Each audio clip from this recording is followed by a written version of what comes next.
Les vraies voix Sud Radio, 17h-20h, Philippe David. Retour des vraies voix avec Philippe Billigère, Françoise Degois et Jean Dorido. Le monde entier est horrifié par les images de Boutcha, même s'il faut attendre les conclusions des commissions d'enquête qui iront sur le terrain.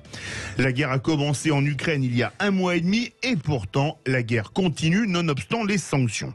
Des sanctions qui ne sont peut-être pas très bien ciblées, puisqu'on n'exporte plus de sacs Vuitton ou Gucci vers la Russie, mais qu'on importe toujours des milliards de mètres cubes de gaz, une manne à 800 millions d'euros par jour pour le régime russe. Coup de tonnerre, en Allemagne, la ministre de la Défense, Christine Lambrecht, s'est prononcée pour un arrêt des importations de gaz russe. D'où notre premier débat, guerre en Ukraine, faut-il aller plus loin dans les sanctions? Avec nous, Claude Blanche-Maison, ancien ambassadeur de France, notamment à Moscou. Claude Blanche-Maison, bonsoir. Bonsoir.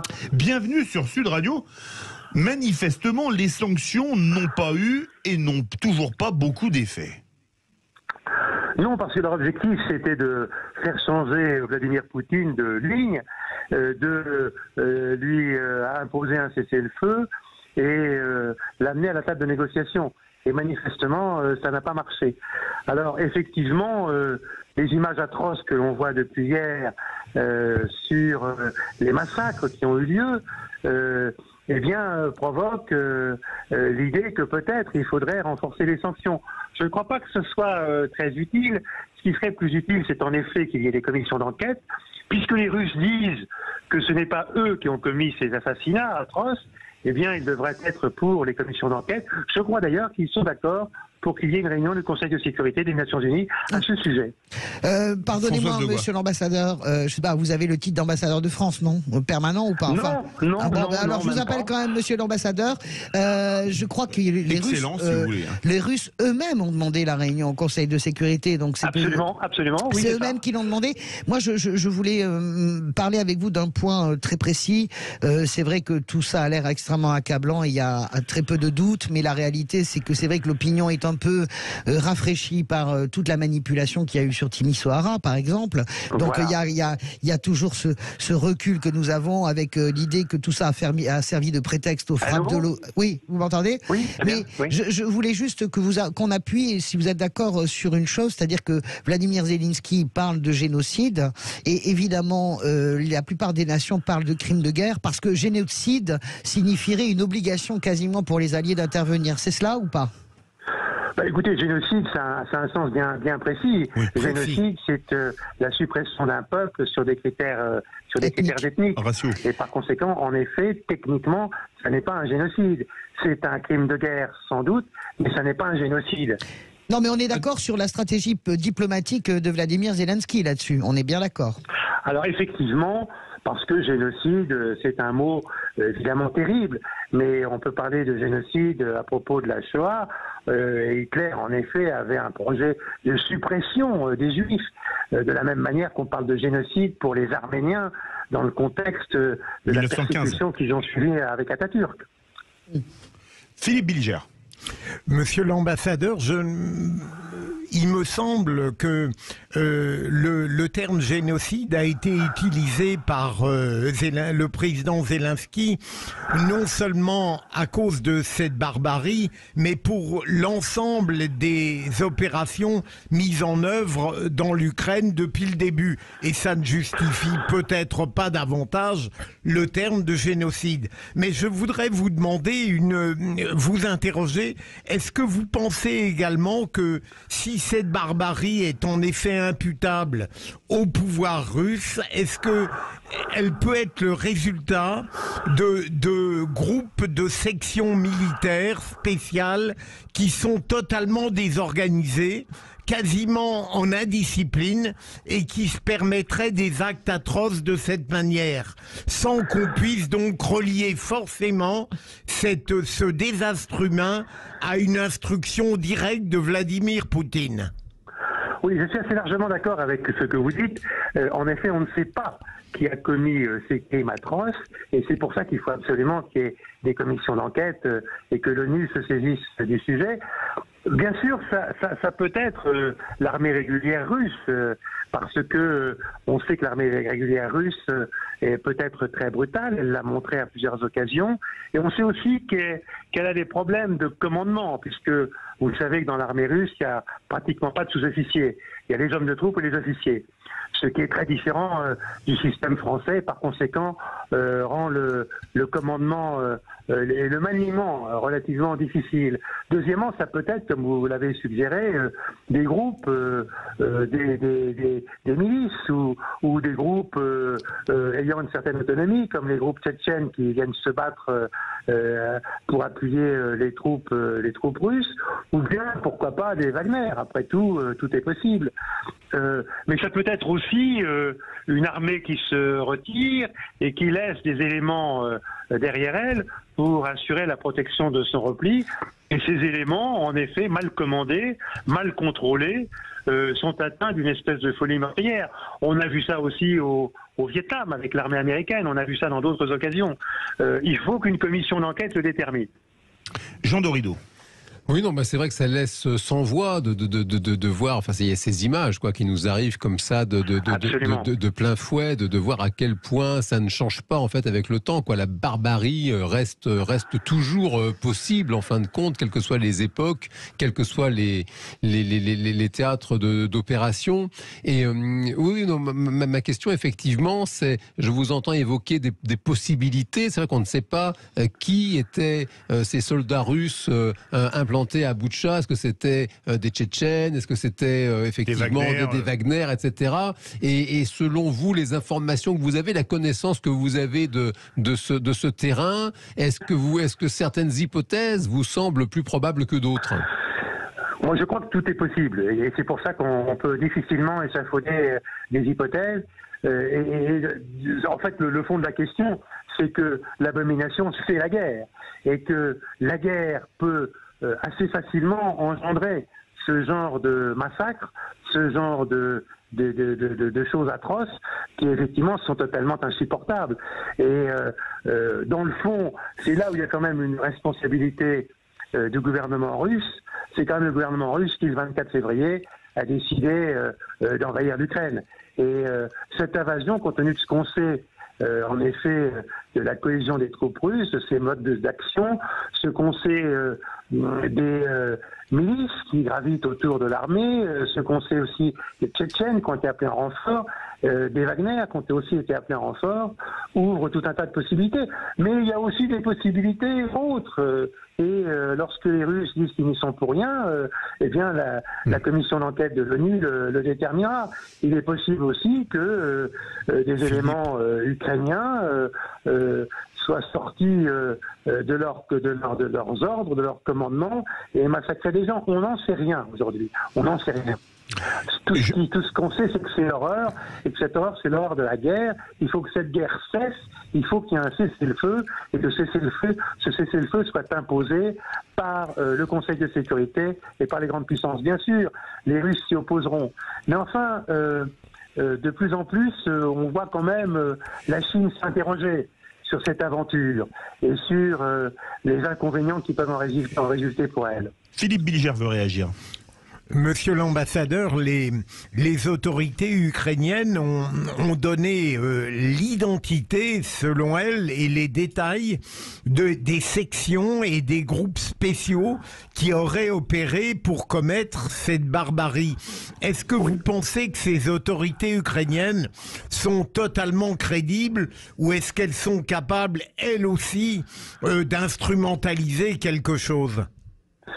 On a parlé, en effet, de troupes héliportées dans la zone, très peu de temps avant le retrait.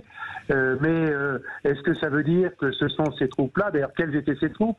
Est-ce que c'était des troupes spéciales? Est-ce que c'était des éléments de l'armée régulière ou pas? On ne le sait pas. Alors, bien sûr, Kiev donne des renseignements précis il faut vérifier. La commission d'enquête doit faire son travail. On ne peut pas aujourd'hui dire avec certitude quels sont les auteurs de cette atrocité. Françoise de Gois. Et puis surtout pas parce qu'on tombe dans une forme de manipulation. On n'a pas la capacité, pour le moment, on ne veut pas entendre ce que disent les Ukrainiens.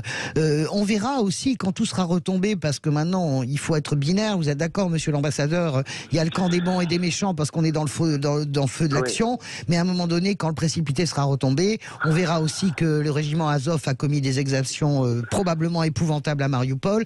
Mais je ne veux pas faire de comparaison parce que je ne veux pas mettre de bémol à ce que nous avons vu. Je voulais simplement, pour que nos lecteurs et nos auditeurs, comprennent bien, il y a quelqu'un qui est extraordinaire, que vous connaissez peut-être, monsieur Blanche-Maison, c'est Anna Colin-Lebedev, qui est maître de conférence. Elle est exceptionnelle. Oui, et elle a fait une analyse sociologique de ce qui s'est passé en expliquant deux choses.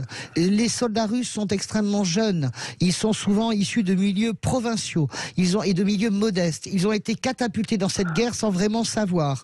Il y a donc un effet profond, psychologique, de rentrer en contact immédiatement avec la violence qui peut déchaîner sa propre violence.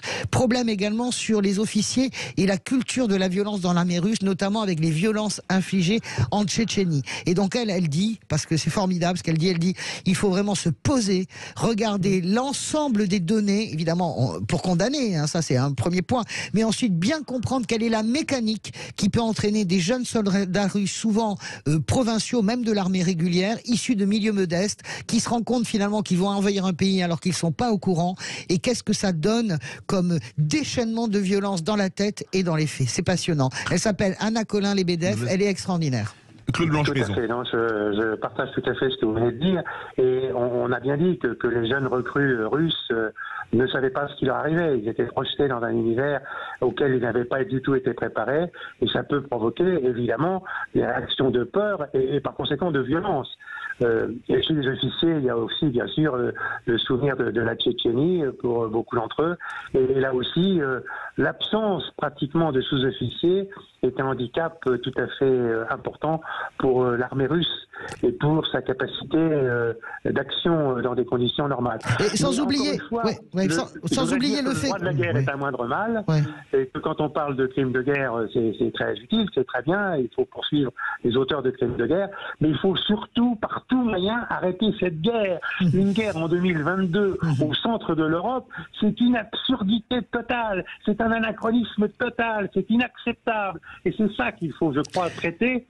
Et puis ensuite, l'enquête, elle va mettre du temps, l'enquête, parce qu'il y aura des magistrats qui seront désignés, ils vont faire leur travail très soigneusement, et ça prendra du temps. Mais tant mieux. Et j'espère qu'on pourra punir les responsables, quels qu'ils soient. Mais dans l'immédiat, il faut que cette guerre s'arrête, car elle n'a aucun sens. Oui, monsieur l'ambassadeur, deux points très importants pour la compréhension vraiment des gens qui nous écoutent. Beaucoup de généraux russes ont été tués en Ukraine, ce qui explique aussi probablement le fait que les troupes courent dans tous les sens comme des canards sans tête. C'est ça que je crois, enfin c'est une des analyses des spécialistes. Deuxième point, la réponse de Lavrov qui vient de tomber à l'instant, qui me paraît très porteuse d'angoisse et d'inquiétude. Les Russes parlent de provocation ukrainienne à Boutcha, parlent de manipulation, mais vous avez plus que quiconque l'habitude de la manipulation,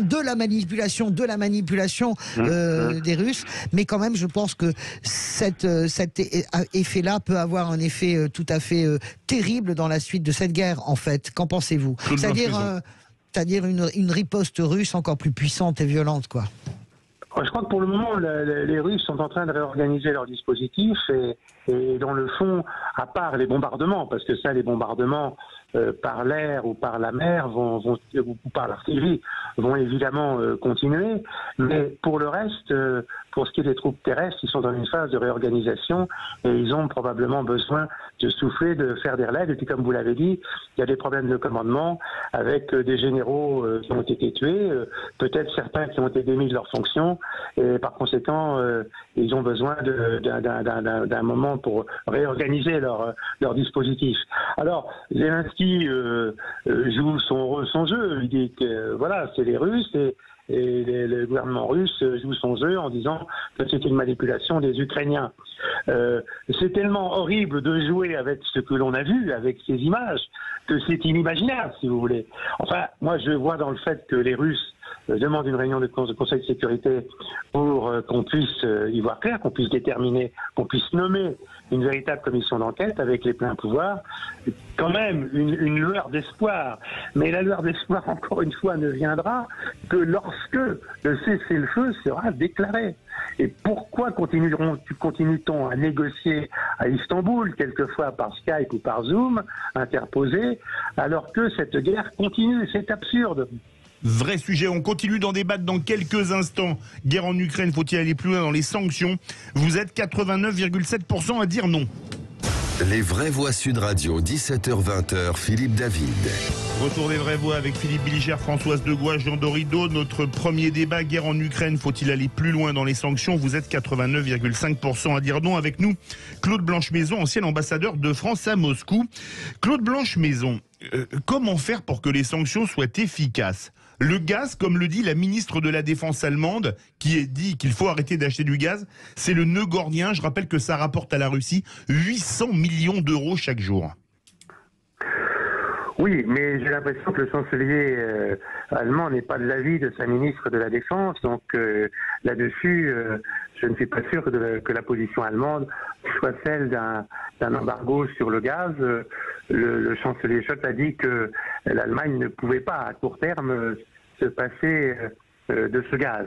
Alors, je pense que l'Union européenne peut, avec sa solidarité et en diversifiant complètement ses intérêts, s'en passer au bout de 1, 2, 3 ans, mais qu'en effet, à très court terme, c'est pratiquement impossible. En revanche, il est possible de se passer du pétrole et il est possible de se passer du charbon. Pourquoi? Parce que le pétrole, c'est beaucoup plus facile à transporter, on le transporte par tanker. Oui. On n'a pas, là, les infrastructures sont beaucoup plus légères que pour le gaz, où il faut liquéfier le gaz, puis le regazéifier après l'avoir transporté en méthanier. Et des usines de regazéification du GNL, il y en a assez peu, il y en a 4 en France, il n'y en a pas du tout en Allemagne. Par conséquent, il y a un vrai problème industriel. Par contre, encore une fois, pour le pétrole, c'est tout à fait possible de trouver du pétrole sur le marché mondial ailleurs. Et le charbon, pareil. Donc je pense que l'Union européenne va plutôt se diriger vers un embargo solide sur le pétrole et sur le charbon. Jean Dorido. Oui, non, alors toujours pour continuer sur la question des sanctions, vous qui êtes diplomate, la question, parce que je vous entends bien sûr expliquer qu'il faut absolument un cessez-le-feu en Ukraine, bien sûr. Maintenant, quels sont justement les leviers d'action de la France, de l'Europe, pour forcer sur ce cessez-le-feu? On voit le président de la République française qui parle avec Monsieur Poutine, qu'il a au téléphone, il est allé le voir. Bon, manifestement, ça ne marche pas. Les sanctions, en l'état actuel, manifestement, ça ne marche pas. Et quelles sont, tout compte fait, les possibilités et de la France et de l'Europe et même de la communauté internationale en général, sachant que la Russie, elle est au Conseil de surveillance de l'ONU, donc elle a un droit de veto, donc Conseil de sécurité de l'ONU. Donc qu'est-ce qu'on peut faire pour, je dirais, forcer la main des Russes avec tact pour qu'il y ait un cessez-le-feu en Ukraine? Claude Blanche-Maison. Il y a 2 volets, effectivement. Puisque naturellement il est exclu d'entrer directement en guerre avec un pays qui a l'arme nucléaire. Il reste donc la montée en pression, la montée de la pression par les sanctions. Et quand même, les sanctions qui ont déjà été décidées, sanctions personnelles et sanctions sur des secteurs économiques importants, ont un effet. D'ici quelques semaines, l'industrie aéronautique russe va avoir le plus grand mal à trouver des pièces détachées pour ses avions. Ça va donc être très compliqué puisque les avions commerciaux sont cloués au sol faute de pièces détachées. Il faudra cannibaliser quelques-uns d'entre eux pour réparer les autres. Je crois aussi que ce qui est fait sur les technologies de pointe, sur les technologies duales, qui sont mises sous embargo, va pénaliser assez rapidement un certain nombre d'industries russes. Et puis, l'élite russe, politique ou économique, les oligarques, considèrent que ça devient de plus en plus incommode. Par conséquent, même si elles ne le manifestent pas, ou très peu d'entre eux n'osent le manifester, on voit bien qu'il y a quand même une montée d'un certain mécontentement. Ça ne viendra pas du peuple, malheureusement, parce que le peuple est victime de la propagande nationaliste du gouvernement russe, et par conséquent, la popularité de M. Poutine est actuellement très élevée. Elle l'est même plus qu'avant l'invasion de l'Ukraine. Ça viendra du cercle restreint qui profite du système et qui, dans le fond, se trouve autour de Poutine, ou pas autour de Poutine, parce que les oligarques sont relativement autonomes, mais ils profitent du système. Et il y a un moment donné où, pour eux, il y aura beaucoup plus d'inconvénients que d'avantages. Et par conséquent, ils feront pression pour qu'on arrête. Il y a aussi les Chinois, il faut agir sur les Chinois, qui probablement ont un très grand rôle à jouer dans cette affaire. Et pour eux, ce qui se déroule en Ukraine est sur le plan politique, sur le plan économique, extrêmement grave, même s'ils ne le disent pas, même s'ils ne le clapent pas sur les toits, puisqu'ils veulent conserver ces excellents rapports de partenariat avec la Russie, qui leur fournit du gaz, du pétrole, et éventuellement à bon compte. Je crois aussi qu'il y a d'autres pays sur lesquels il faut peser, qui peuvent aussi avoir leur poids dans la balance, d'autres pays asiatiques, parce que nous croyons, nous, que le monde entier est contre la Russie. C'est pas tout à fait exact, puisqu'on a vu aux Nations Unies, à l'Assemblée Générale, que la plupart des pays asiatiques, sauf le Japon, se sont abstenus. Ils n'ont pas voté avec la Russie, ils n'ont pas voté contre la condamnation, mais ils se sont abstenus. Tradition du non-alignement, et puis de dire ce conflit est une affaire d'Européens, que les Européens se débrouillent avec ce conflit. Et puis alors, par ailleurs, comme vous l'avez dit, il y a la ligne de négociation, celle d'Emmanuel Macron, il y en a quelques autres, bien sûr, les Turcs, les Allemands discutent aussi avec Macron, d'autres, Abramovich discute aussi avec Poutine, et je crois que toutes ces lignes de négociation sont utiles, parce que à un moment, on ne sait pas lequel, eh bien, il y aura une sorte de précipité au sens chimique du terme, et ce sera le moment du cessez-le-feu, avec, en effet, ses codicilles et ses conditions. Avec, on ne réglera pas tout, évidemment, mais le cessez-le-feu est la priorité. Et puis, plus tard, viendra beaucoup plus tard, une conférence de paix pour régler le problème de fond. Philippe Bilger, il nous reste 1 minute 30. Je vais essayer de poser ma question très vite. Monsieur l'ambassadeur, je vous ai senti évidemment ému et légitimement indigné par cette guerre au centre de l'Europe. Est-ce que vous ne trouvez pas qu'il y a là un terrible paradoxe entre un monde international qui cherche à se civiliser le plus possible et la dictature malfaisante d'un homme qui en Russie est capable de porter atteinte par sa seule initiative à un système qui pourtant cherchait à être pacifié? Est-ce que ça ne démontre pas les limites et peut-être même une forme d'impuissance de la diplomatie classique? Claude Blanche-Maison, très court s'il vous plaît. Vous avez raison, monsieur Bilger, mais je pense qu'il y a aussi notre aveuglement. Parce que cette guerre, en réalité, elle dure depuis 2014, et même peut-être avant 2014. Donc, on n'a pas voulu la voir, on a joué avec les accords de Minsk, le format Normandie, qui ont été impossibles à mettre en œuvre. Et puis, des guerres, il y en a eu dans les Balkans, après la dissociation de l'ex-Yougoslavie, et puis il y en a ailleurs. Donc, malheureusement, nous n'aimons pas la guerre, nous ne voulons pas voir la guerre, mais malheureusement, la guerre est dans ce monde qui n'a que l'apparence d'un monde pacifié, d'un monde multilatéral qui voudrait exclure la guerre. Je crois que de ce point de vue-là, l'Europe a réussi à exclure la guerre sur son territoire, y compris d'ailleurs avec l'affaire d'Irlande et d'Irlande du Nord. Donc je pense que créer des relations mutuelles, économiques très fortes, créer une culture du compromis, c'est quelque chose que nous pouvons exporter. Merci beaucoup Claude Blanche-Maison, ancien ambassadeur de France à Moscou. Verdict sur Twitter. Guerre en Ukraine, faut-il aller plus loin dans les sanctions? Vous êtes 89,5% à dire non. On se retrouve tout de suite avec les vraies voix.